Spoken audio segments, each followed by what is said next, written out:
Hello and welcome friend. मैं हूं मुजफ्फर चौधरी और आप देख रहे हैं हमारा यूट्यूब चैनल परफेक्ट रिएक्शन। दोस्तों, इस वक्त भारत से हमारे साथ जुड़े हुए हैं डॉक्टर अभिषेक मिश्रा जी। किसी तारफ के मोहताज नहीं है, तो इनको हम अपने चैनल पर, अपने इस प्रोग्राम में वेलकम कहते हैं और जल्दी से तुरंत से हम शुरुआत करते हैं। तो नमस्कार डॉक्टर साहब, नमस्ते कैसे हैं आप? आपके सभी दर्शक। बस अल्हम्दुलिल्लाह, बहुत बढ़िया है। आप बताइए, आप कैसे हैं?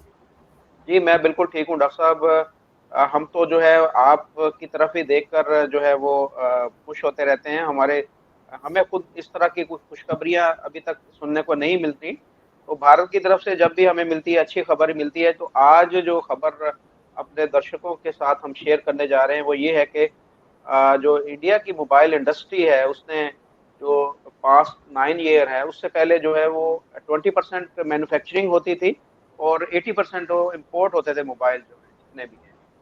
अब जो करेक्ट। है वो 99% जो है वो इंडिया के अंदर ही सारी की सारी जो है वो मोबाइल तैयार हो रहे हैं। सिर्फ 1% है कि जो इम्पोर्ट होते हैं। और ये 20 गुना यानी 20%, 20% नहीं, 20 गुना ज्यादा ये प्रोडक्शन है पिछले जो है 9 सालों के अंदर।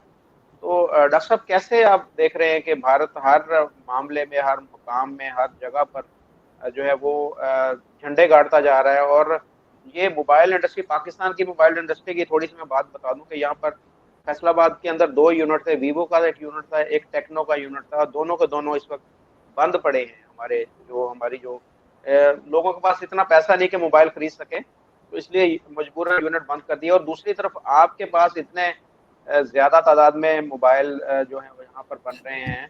तो इस पर थोड़ी सी हमें रोशनी डालें जरा। देखिए दादा, जी देखिए जी ऐसा कि इसका श्रेय जो है ना वो जाता है प्रधानमंत्री मोदी को। जी। उनकी जो पॉलिसी थी, जो उनका एक देश के प्रति लगाव था और जो उन्होंने अपना विजन रखा कि हम भारत को कहाँ ले जाना चाहते हैं, वो अब मूर्त रूप लेने लगा है। ये छोटी बात नहीं है कि 9 साल में आप इतना बड़ा अचीवमेंट कर ले। उनकी पॉलिसीज ने दुनिया में और भारत में एक विश्वास पैदा किया है। भारत के अंदर भी विश्वास पैदा किया है, भारत के बाहर भी विश्वास पैदा किया है। हम दुनिया के साथ और जुड़ रहे हैं, दुनिया के लोगों के साथ और कनेक्ट हो रहे हैं। हमारा जो मोटो है, हमारा जो मूल मंत्र है, जो हमें भारतीय बनाता है, वसुधैव कुटुंबकम, कि सारा विश्व ही परिवार है, हम सब इंसान हैं, हम सब मानव हैं और एक दूसरे, एक हमारी सब जरूरतें, सोच एक तरीके की है। जैसे भूख सबको लगता है, कोई मीट खाएगा, कोई सब्जी फल खाएगा, लेकिन खाना तो सभी खाएंगे। तो पॉइंट वही है कि हम सब एक दूसरे से जुड़े और मोदी जी ने इसमें अपने आप को स्थापित किया। उन्होंने दुनिया भर में गए और मुझे याद है कि मैं 2000, जब मैं ये बिजनेस स्टैंडर्ड की न्यूज़ पढ़ता था बहुत पहले, तो उसमें होता था कि इंडिया में ब्यूरोक्रेटिक बहुत ज़्यादा हिंड्रेंसेस होते हैं, बिजनेस करना आसान नहीं है, 50 जगह आपको परमिशन लेना पड़ता है। अगर कोई इंडस्ट्री आती है बिजनेस करने तो उसको इतना हैरेस कर देते हैं लोग कि वो बिजनेस करना तो छोड़िए, वो भूल के चला जाता है।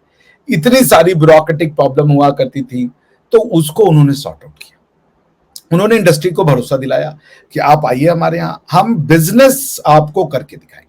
और देखिए, एक हमारे यहाँ रतन टाटा जी, उनके साथ एक बार हुआ था, और रतन टाटा जी का ही एक्सपीरियंस था कि वो एक नैनो कार बनाना चाहते थे और उन्होंने भारत के एक पर्टिकुलर स्टेट में उन्होंने नैनो कार की फैक्ट्री लगाई थी, फकर भाई, सॉरी मुजफ्फर भाई। तो वो जो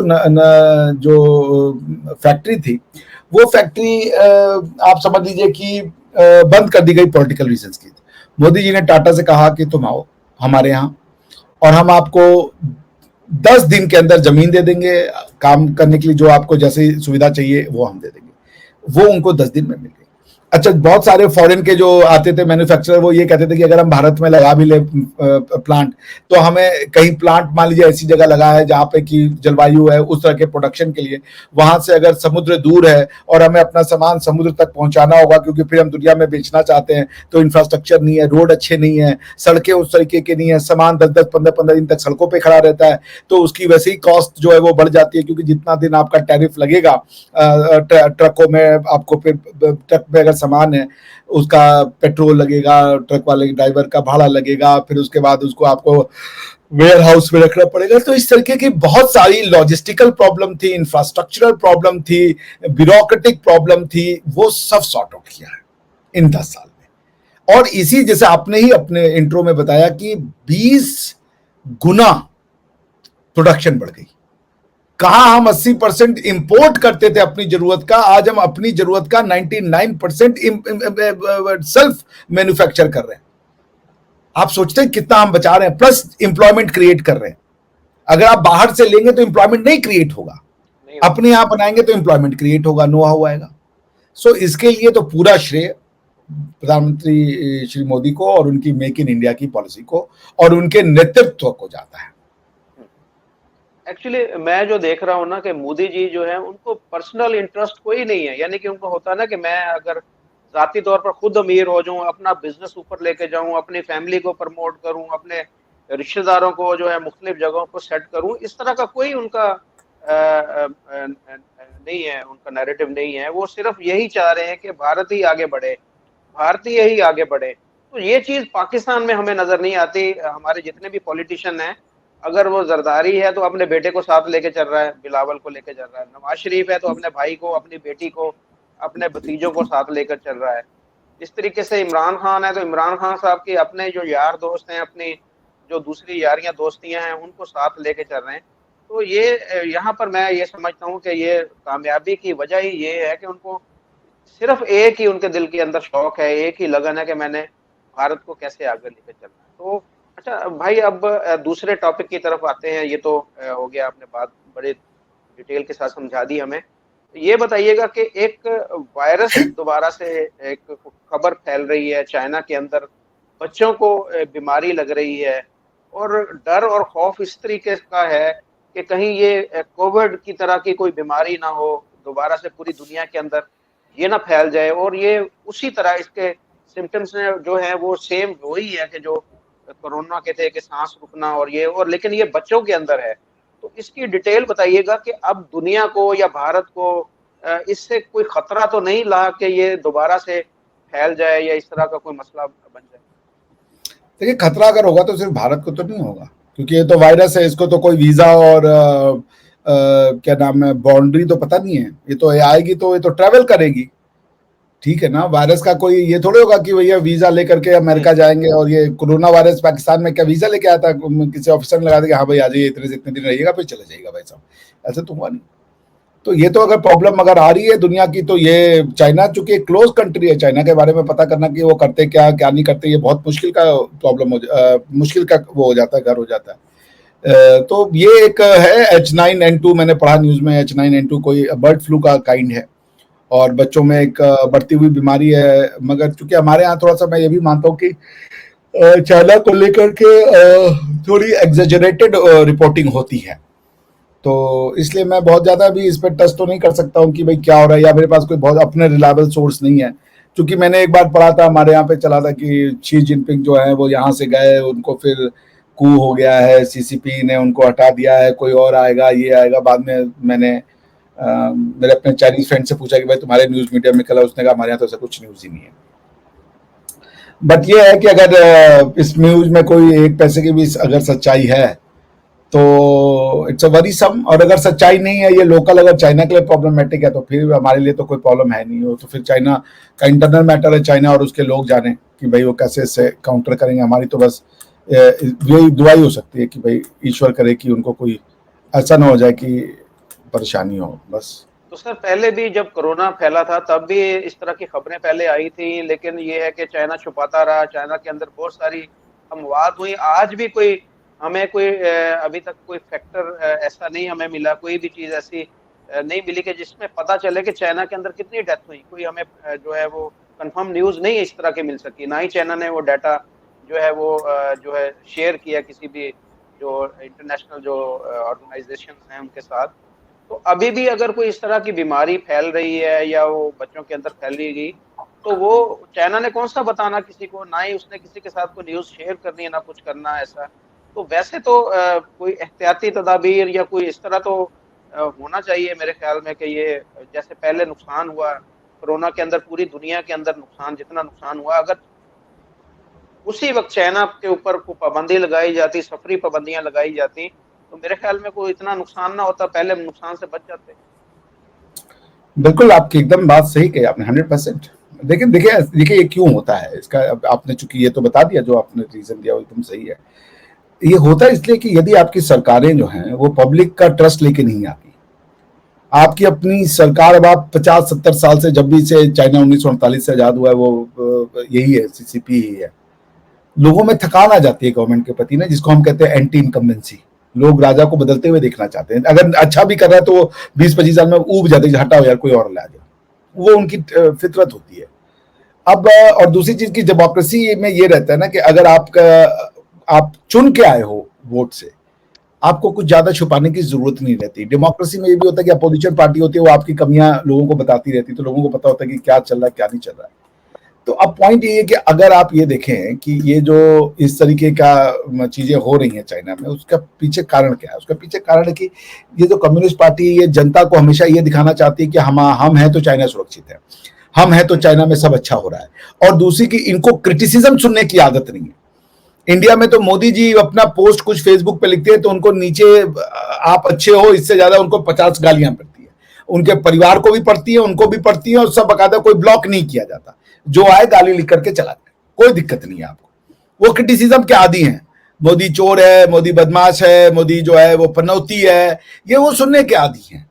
तो इससे क्या होता है ना कि फिर आप में ये नहीं लगता हमको कैसे बोल दिया, हमको, हम तो प्रधानमंत्री, ये फीलिंग ही नहीं होती। चूंकि आपको पता है कि भाई हम इस देश के एक पात्र, एक नागरिक हैं जैसे और हैं, हमको कुछ जिम्मेदारियां मिली हैं, लेकिन हमको स्पेशल नहीं है। ये डेमोक्रेसी है, यहाँ के मालिक जनता है, हम मालिक नहीं, हम सेवक हैं। ये जब फीलिंग आ गई तो आपको पता है भाई freedom of speech and expression है। कोई कह देगा मोदी चोर है, मोदी पनौती, आप सुनेंगे, आप सुन के आगे चले जाएंगे। हाँ, लेकिन देश के लिए जो निर्णय लेने हैं वो ताकत आपके पास है, वो खाली आप लेंगे, हम उसका कुछ नहीं कर सकते, हम खाली गाली गलौज कर सकते हैं। मोदी जी को जो निर्णय लेने हैं वो लेंगे, उस निर्णय को लेने से कोई उनको रोक नहीं सकता। ये निर्णय लेने के लिए वो इलेक्शन में आए हैं। और विपक्ष का काम ये है, क्योंकि चूंकि 100 कोई भी आइडियोलॉजी को 100% लोग नहीं मानते हैं, तो विपक्ष का काम ये होता है कि वो सरकार के बारे में जो गलत हो रहा है वो दुनिया को बताए, सच हो रहा है या नहीं हो रहा है, झूठ भी बोले लेकिन वो बोले। इससे सरकार को क्या होता है ना, या सरकार में काम कर रहे लोगों को आदत होती है अपनी बुराई सुनने की, अपनी कमियां सुनने की, तो वो इसको पर्सनल नहीं लेते हैं। ये डेमोक्रेसी का पार्ट होता है कि तू चोर है तो तू चोर है, तू 10% ही है, तू 20% ही है, लेकिन बाद में सरकार मिलकर बना लेंगे लोग। आप बाहर से इनको गाली दे रहे होंगे कि ये हम आएंगे तो हम सरकार बदल देंगे, हम ऐसा करेंगे। जब जैसे पॉलिटिक्स में आएंगे आप भी यही काम कर रहे होंगे। ये पॉलिटिक्स का नेचर है। क्योंकि रियल पॉलिटिक्स में आप ये जाएंगे कि आपकी जगह जो है वो सुरक्षित नहीं होती। हम आप भले गाली देते कि वो अपने बच्चे को प्रधानमंत्री बनाता है, अपने बच्चे को प्रोटेक्ट करता है, अगर वो बच्चे को ना करे ना तो वो जो उसके अपने लोग हैं वो उसकी गर्दन काटने पर तुल जाएंगे। उसको भरोसा नहीं रहता कि कौन कब मुझे हटा दे, किसी की जगह सुरक्षित नहीं है। तो ये कहना बहुत आसान है, मगर ये पॉलिटिक्स की सच्चाइयां हैं, ठीक है ना, कि आपको इन्हीं फ्रेमवर्क में काम करना पड़ता है। आपको अपने विश्वास पात्र लोग चाहिए जिन पे आप आंख बंद करके भरोसा कर ले। सारा गेम तो विश्वास का है। तो डेमोक्रेसी में अगर आप हैं तो ये एक चीज होता है कि आपको ये पता है कि भाई मैं यहाँ परमानेंट नहीं हूं, 5 साल के बाद हो सकता है मैं न रहूं। एक तो आप ये मेंटली प्रिपेयर रहते हो। दूसरा, आपको ये प्रिपेयर हो सकते हो कि जब मैं बाहर निकलूंगा तो मुझे गालियां पड़ेंगी। तो मैं कोई ऐसा नहीं हूं कि अरे मुझे कैसे गाली बक दी, हमारी कैसे बुराई कर दी, हम तो बुराई से ऊपर है, क्रिटिसिज्म से ऊपर है, ये नहीं है। आपको पता है भैया जनता जो चाहे वो बोल ले, हम कुछ नहीं कर सकते, मेरे पास कोई ताकत नहीं। मेरी ये ताकत जरूर है कि मैं भारत को किसी से युद्ध करवा दूं, मगर मेरी ये ताकत नहीं है कि कोई मुझे गाली दे रहा है तो मैं उठवा लूं इसको। ये ब्यूटी है कि आपकी ताकत मेरी फ्रीडम के आगे खत्म है। जो मैं भाई कहना चाहता हूं, मुझे बीजेपी चोर है ये मेरा हक है, ये गवर्नमेंट चोर है भले वो नहीं हो, ले मेरा हक है, मैं बोलूंगा, आप कुछ नहीं कर सकते, आपके मुंह पे बोलूंगा, आपको सुन के जाना पड़ेगा, ये मेरा हक है। और उनको यही मेरी ताकत है। चाइना में ये नहीं है। उनको ये कि हमको बुरा नहीं कह सकते क्योंकि हम ही एक सही है, बाकी सब फॉर्म गलत है। ये जब आ जाता है ना तो आदमी क्रिटिसिज्म सुनना नहीं चाहता, और क्रिटिसिज्म जब वो नहीं सुनता तो वो फिर दमन का रास्ता अपनाता है। वो दमन के जरिए अपने उसको वो रहता है कि उसके दिमाग में कि हम आपको कोई रिप्लेस कर ही नहीं सकता।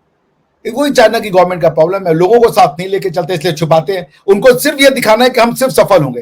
जैसे मोदी जी आए थे, उन्होंने जब शपथ ली थी, मुझे अच्छा लगा था उनका एक स्टेटमेंट। मोदी जी ने कहा था कि मुझसे गलतियां होंगी, मैं इंसान हूं, लेकिन मेरी नीयत खराब नहीं होगी, इसकी गारंटी मैं देता हूं। That's it. लोगों ने माफ कर दिया।